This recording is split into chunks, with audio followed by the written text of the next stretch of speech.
Shyam students, मैं Jyoti Sharma daily current affairs की class में आप सभी का स्वागत करती हूँ। तो चलो अपने करंट अफेयर्स के क्वेश्चन स्टार्ट करते हैं। क्वेश्चन 1, राजस्थान सरकार ने वंशावली संरक्षण एवं संवर्धन अकादमी का नाम बदलकर क्या रख दिया है? तो इसका नाम राजस्थान सरकार ने वंश लेखक अकादमी रख दिया है। क्या रख दिया? वंश लेखक अकादमी। राज्य सरकार ने एक आदेश जारी किया और आदेश जारी करके इस अकादमी का नाम परिवर्तन कर दिया और परिवर्तित करके इसका नाम क्या रख दिया? वंश लेखक अकादमी। और इस अकादमी का गठन कब हुआ था? तो इसका गठन अगस्त 2017 को वंशावली संरक्षण एवं संवर्धन अकादमी के नाम से इसका क्या हुआ था? गठन हुआ था। और ये वंशावली संरक्षण अकादमी कहाँ स्थित है? तो ये वंशावली संरक्षण अकादमी जयपुर में स्थित है। और इसमें स्टूडेंट्स होता क्या है कि जो वंशावली भाई जैसे हमारी है तो हम किस वंश से संबंधित है, किस वंश में उत्पन्न हुए, तो उसमें कौन कौन हुए, ये सारी जानकारियाँ उसके अंदर सुरक्षित रखिए। कोई भी अपने वंश से संबंधित, गोत्र से संबंधित ऐसी जानकारियों को प्राप्त करने के लिए वहाँ पे मतलब उसका सहयोग ले सकता है कि उसकी उत्पत्ति कहाँ से है, क्योंकि उसके अंदर पुरखों पीढ़ियों तक का रिकॉर्ड संभाल के रखा गया है।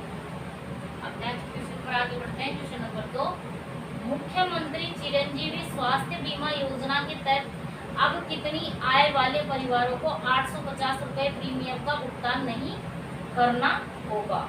तो इसके अंतर्गत है 8 लाख प्रति वर्ष। 8 लाख रुपए प्रति वर्ष की आय वालों को अब क्या है, इस जो मुख्यमंत्री चिरंजीवी स्वास्थ्य बीमा योजना है उसमें भुगतान नहीं करना पड़ेगा। उसका बीमा भी अब फ्री होगा। जो 850 रुपए की प्रीमियम दिया जाता था ना, वो अब जो 8 लाख तक की आय वाले हैं उनको नहीं देना पड़ेगा। स्टूडेंट्स, हुआ गया जयपुर में एक कार्यक्रम हुआ, अंगदान महादान पखवाड़ा। इसमें एक घोषणा की गई कि और उसमें कहा गया कि राजस्थान में एक योजना चल रही है जो है मुख्यमंत्री चिरंजीवी स्वास्थ्य बीमा योजना। और इसके तहत जो 850 का प्रीमियम देना पड़ता था, अब वो जिनकी आय 8 लाख रुपए तक है उनको नहीं देना पड़ेगा। राजस्थान में एक बात और आई, और वो कौन सी आई? Universal health coverage. इसका मतलब है कि राजस्थान में हर एक व्यक्ति को स्वास्थ्य का बीमा होना चाहिए। हर व्यक्ति का क्या होना चाहिए? स्वास्थ्य का बीमा होना चाहिए। और ये किस तरीके से बीमा करवाने वाला राजस्थान देश का क्या बना? प्रथम राज्य बना। यह कॉन्सेप्ट बजट 2021-22 के तहत आया। कब आया राजस्थान में ये कॉन्सेप्ट? तो 2021-22 के तहत आया। और इसमें राजस्थान एक योजना की शुरुआत की जिसका नाम है मुख्यमंत्री चिरंजीवी स्वास्थ्य बीमा योजना। और इसकी शुरुआत कब से हुई? तो इसकी शुरुआत 1 मई 2021 को हुई। और इसमें कहा कि 5 लाख रुपए तक का कैशलेस बीमा किया जाएगा। कितना बीमा किया जाएगा? 5 लाख रुपए तक का। और बाद में इसे बढ़ाकर वर्ष 2022-23 में जब बजट आया तो उसमें इस राशि को कितना कर दिया गया? तो उसमें इस राशि को बढ़ाकर 10 लाख रुपए कर दिया। और जब दोबारा फिर इसमें राशि बढ़ाई गई 2023-24 का बजट आया तो जो ये 10 लाख की राशि थी बीमा राशि, इसको बढ़ाकर कितने कर दिया गया स्टूडेंट्स? इस राशि को बढ़ाकर 25 लाख रुपए कर दिया गया। अब देखो इसका लाभ किस किस को मिलेगा? तो इसका लाभ मिलेगा मतलब जिनको फ्री में मिला, 2 तरीके से मिलता है इसका लाभ। एक तो प्रीमियम जमा कराना पड़ता है 850 रुपये, और एक सबको जिनको फ्री मिलता है वो। तो जो फ्री में लाभ लेंगे उनके अंतर्गत आएंगे राजस्थान के जितने भी संविदा कर्मचारी है, राजस्थान में जितने भी संविदा कर्मचारी लगे हुए हैं उनको फ्री है। नेशनल फूड सिक्योरिटी एक्ट 2013 के लाभार्थी उनके लिए फ्री है। एक राजस्थान में लघु एवं सीमांत किसानों को, लघु एवं सीमांत किसान है उनके लिए फ्री है। तो राजस्थान में EWS कैटेगरी के जो कैंडिडेट है उनको भी ये लाभ फ्री में मिलने वाला है। और 1 लाख प्रीमियम राशि वालों का है। तो जो लोग इन सब कैटेगरियों में नहीं आते उनको प्रीमियम जमा कराना पड़ता है। और ये प्रीमियम राशि कितनी जमा करानी पड़ती है? 850 रुपये। और ये कितने की राशि आती है? ये 50%, क्योंकि पूरी कुल प्रीमियम है तो इसके अंतर्गत कुल प्रीमियम है 1700 रुपये का। तो 1700 रुपये का प्रीमियम है तो उसके अंतर्गत क्या होता है स्टूडेंट्स कि 850 तो जिसका बीमा हो रहा है वो जमा कराता है और 850 इसके अंतर्गत करवाती है सरकार जमा। इस प्रकार दोनों 50-50% का वहन करते हैं, मतलब व्यक्ति 50% का करता है और 50% का वहन सरकार करती है। और अब यहाँ नई घोषणा हुई है, अब हाल ही में ये चर्चा में इसलिए आया है कि यहाँ नई घोषणा हुई है कि जो 8 लाख रुपए प्रतिवर्ष की जिसकी आय है, वार्षिक आय, उनको भी प्रीमियम राशि का भुगतान नहीं करना पड़ेगा। और इसके अंतर्गत स्टूडेंट्स कब से कब तक का समय सम्मिलित है? तो इसमें जैसे आप बीमार हुए और बीमार होने के 5 दिन तक, होने से पहले 5 दिन तक आपने जो भी होता है ना ऐसा कि अपन छोटे मोटे बीमार हो जाते हैं तो अपन खुद ही पहले तो शॉर्ट ट्रीटमेंट से या घर पर ही सही होने की कोशिश करते हैं। तो जो भी दवाइयाँ 5 दिन पहले तक जो खर्चा हुआ है वो एडमिट होने से पहले का, और 15 दिन तक एडमिट होने के बाद तक का इसमें खर्चा दिया जाता है। और ये किसके द्वारा दिया जाता है? तो ये सरकार द्वारा दिया जाता है। और स्टूडेंट्स आपको पता होगा राजस्थान में पूर्ण बीमा होने वाली पंचायत कौन सी है? तो इस तरीके का पूर्ण बीमा होने वाली पंचायत राजस्थान के जालोर जिले के नरसाना ग्राम पंचायत है। कौन सी है? जालोर जिले की नरसाना ग्राम पंचायत है। और इन क्वेश्चनों को आप स्टूडेंट्स जरूर लिखें, क्योंकि ये आपके आने वाले सभी एग्जामों के लिए बहुत महत्वपूर्ण है। और करंट जीके का आजकल आपने देखा होगा हर एग्जाम में बहुत ही महत्वपूर्ण रोल होता है। और एक दिन की पढ़ाई से पार नहीं पड़ती, पढ़ने के लिए रोज समय चाहिए और रोज पढ़ना पड़ता है। थोड़ा थोड़ा हम वो कहते हैं ना बूंद बूंद से घड़ा बढ़ता है, उस तरीके से थोड़े रोज ट्यूशन पढ़ते जाएंगे। इसमें इन क्लासों में ये भी होता है कि भाई जैसे पुरानी क्लासों की कई ट्यूशन तो रिपीट नहीं होते, लेकिन जो उनकी थ्योरी है उनके बारे में थोड़ा बहुत रिपीट कर देते हैं तो वो आपको आपकी मेमोरी में आती रहेगी। इसलिए स्टूडेंट्स आप ज़्यादा से ज़्यादा ये कोशिश करें कि अपने साथ रजिस्टर रखें और उसमें इन सारी बातों को क्या करें, नोट करते रहें।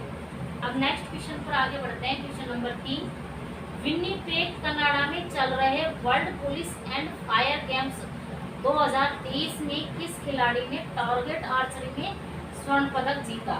तो ये स्वर्ण पदक किसने जीता है? तो ये जीता रजत चौहान ने। स्टूडेंट्स आपको पता होगा वर्तमान में कनाडा में गेम्स चल रहे हैं, world police and fire games, मतलब सारे संसार की पुलिस, विश्व की पुलिस और फायर मैन, जो फायर मैन है वो इसके अंतर्गत क्या करेंगे, पार्टिसिपेट कर रहे हैं। और इसके अंदर हमारे राजस्थान से 11 खिलाड़ियों ने हिस्सा लिया है। कितने खिलाड़ियों ने हिस्सा लिया है?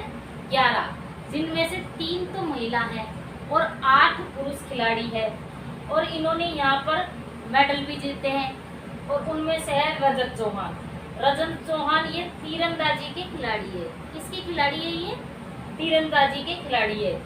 अभी और इनका पिछला रिकॉर्ड भी है कि इन्होंने इसमें तो जीता ही है स्वर्ण, लेकिन पिछला भी रिकॉर्ड है, जैसे 36वें नेशनल गेम हुए तो इन्होंने क्या किया, राजस्थान के दल का प्रतिनिधित्व किया था। और ये वर्ष 2022 में वर्ल्ड निशानेबाजी प्रतियोगिता में गोल्ड मेडल लेकर आए थे। और अब इन्होंने कनाडा में भी 2 गोल्ड तथा 1 रजत पदक जीता है। कितने जीते हैं? 2 गोल्ड और 1 रजत पदक जीता है। सबसे पहले इन्होंने टारगेट तीरंदाजी में गोल्ड जीता। किसमें जीता इन्होंने सबसे पहले? तो सबसे पहले इन्होंने टारगेट तीरंदाजी में गोल्ड जीता। फिर इन्होंने फील्ड तीरंदाजी में भी गोल्ड जीता तथा इन्होंने फिर 3D तीरंदाजी में रजत पदक जीता है। अब नेक्स्ट क्वेश्चन पर आगे बढ़ते हैं। क्वेश्चन नंबर 4, राज्य की 15वीं विधानसभा में कुल कितने सत्र आयोजित हुए हैं? तो राज्य की 15वीं विधानसभा में कुल 8 सत्र आयोजित हुए हैं। स्टूडेंट्स, आपने राजस्थान विधानसभा का नाम सुना ही होगा। तो राजस्थान विधानसभा कौन सी विधानसभा है? तो ये 15वीं विधानसभा है। और इस 15वीं विधानसभा के अध्यक्ष कौन है? इस 15वीं विधानसभा के अध्यक्ष है सीपी जोशी। कौन है? सीपी जोशी है इस 15वीं विधानसभा के। और इसमें जो सदस्य है उन सदस्यों की स्थिति को अपन देखते हैं। जैसे दलगत स्थिति में अब रिक्त पद कितने हैं विधानसभा के? तो एक पद वर्तमान में, जैसे आज ऐसे पोर्टल खोलते हैं अपन उसका, तो आज की रिपोर्ट आती है, तो आज एक पद रिक्त बताया गया है। और बीजेपी के कितने कैंडिडेट हैं? तो बीजेपी के हैं 70 कैंडिडेट। और सीपीआई एम इसके 2 कैंडिडेट हैं। निर्दलीय कैंडिडेट कितने हैं? तो निर्दलीय है 13 और कांग्रेस के 108 प्रतिनिधि है। और आरएलडी के 1 है और आरएलपी इसके 3 हैं और बीटीपी इसके 2 सदस्य हैं। और स्टूडेंट्स, अब इसके साथ ही देख लेते हैं कि वर्तमान में राजस्थान की विधानसभा में महिला सदस्य कितनी है। तो वर्तमान में राजस्थान की विधानसभा में महिला सदस्यों की संख्या कितनी है? 27 है। कितनी? 27। अब आरक्षित सीटों की बात कर लेते हैं। तो एससी वर्ग के अंतर्गत कितनी सीटें आरक्षित है? तो एससी वर्ग के अंतर्गत 34 सीटें आरक्षित है। और इन 34 सीटों में से 8 सीटों पर महिला उम्मीदवार है। और एसटी के अंतर्गत, तो एसटी के अंतर्गत आरक्षित सीटों की संख्या 25 है।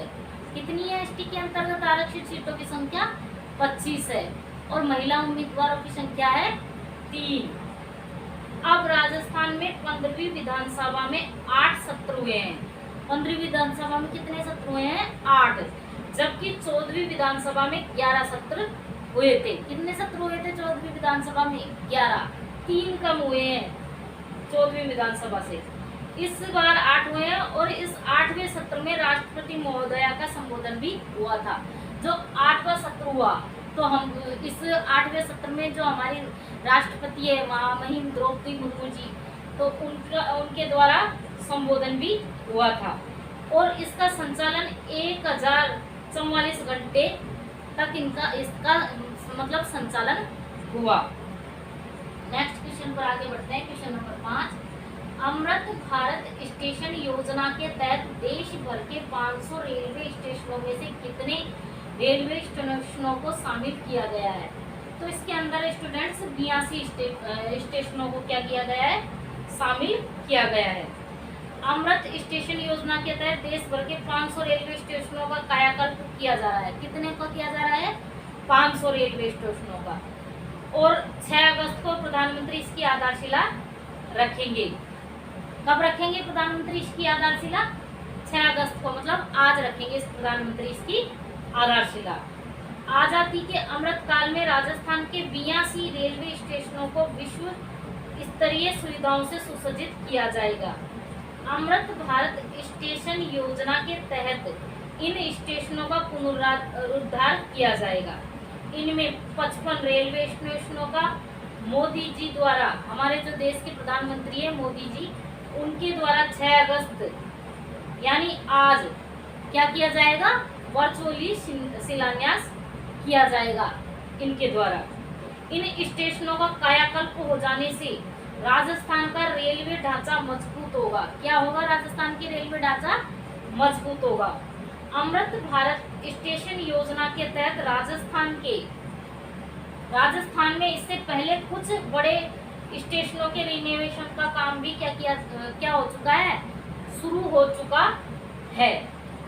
अब नेक्स्ट क्वेश्चन पर आगे बढ़ते हैं। क्वेश्चन नंबर 6, जयपुर के बाद प्रदेश की दूसरी लायन सफारी कहाँ बनाई जाएगी? तो जयपुर के बाद प्रदेश की दूसरी लायन सफारी बनाई जाएगी उदयपुर में। कहाँ बनाई जाएगी स्टूडेंट्स? उदयपुर में। जयपुर में लायन सफारी कहाँ है? तो नाहरगढ़ में है। जयपुर के जो नाहरगढ़ में जयपुर के अंदर स्थित नाहरगढ़ में क्या है, लॉयन सफारी है। और जयपुर में जो सफारियाँ संचालित है उनमें एक तो लॉयन सफारी है, एक हाथी सफारी है, एक टाइगर सफारी है, एक बर्ड सफारी है और 3 लेपर्ड सफारी है। और स्टूडेंट्स इस उदयपुर में गुलाब बाग स्थित है, वहाँ पर बर्ड पार्क भी बनाया जा रहा है। और देश की पहली CNG से संचालित टॉय ट्रेन का भी संचालन यहाँ पर किया जा रहा है। इसी के साथ आज अपने डेली करंट अफेयर्स के क्वेश्चन पूरे हुए। कल मैं कुछ नए क्वेश्चनों के साथ आपके सामने हाजिर होंगी। क्लास को ज़्यादा से ज़्यादा लाइक करें, शेयर करें, सब्सक्राइब करें। धन्यवाद।